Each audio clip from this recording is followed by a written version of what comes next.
Siniguro ng Department of Transportation o DOTR na patuloy nilang may patutupad ang mga malalaking programa ng kanilang ahensya matapos mabawasan ang inilaan na pondo sa pambansang budget. Samantala, ibinahagi rin ng ahensya ang kanilang mga napagtagumpayang proyekto nitong nagdaang taon.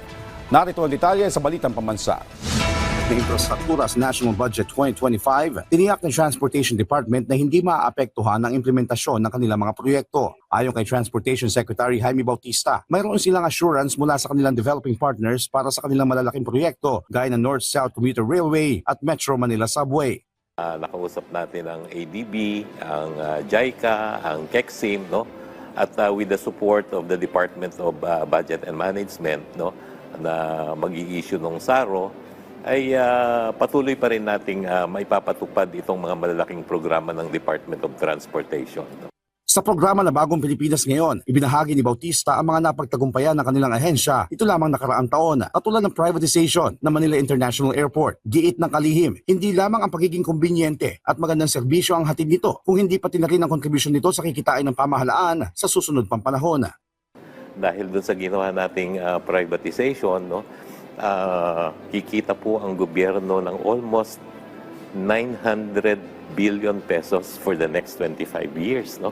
Samantalang in the past po ang kinikita lang ng MIAA ay mga 2 to 3 billion pesos a year, no?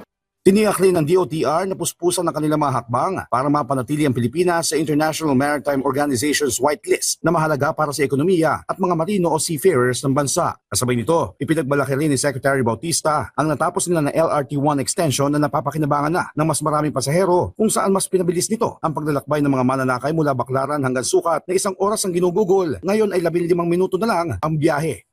Itong traffic sa Metro Manila, based dun sa study ng JICA, ang economic cost sa atin ay 3.5 billion pesos a day, no?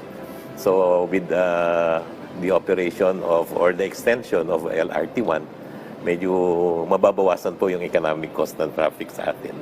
Samantala, sa pinakauling update ng DOTR, mula 83% ay umabot na sa 86% ang nakonsolida para sa Public Utility Vehicle Modernization Program. Kasabay nito ay ang isinasagawa nila na route rationalization kasama ang mga LGU para sa sustainable at profitable na mga ruta, kung saan nasa 20% na ang natatapos. Tinalakay rin sa nasabing programa ang mga plano ng DOTR sa privatization ng EDSA Busway na inaasahan matatapos ang terms of reference sa first quarter ng taon. Gayon din ang privatization ng Lagindingan at Bohol Airport na magpapataas ng kapasidad ng mga paliparan. Inaasahan naman ng DOTR na masisimulan ang konstruksyon ng MRT-4 sa taong 2026 habang matatapos naman ang North-South Commuter Railway sa taong 2030. Mula PTV Manila, Joshua Garcia para sa Balitang Pambansa.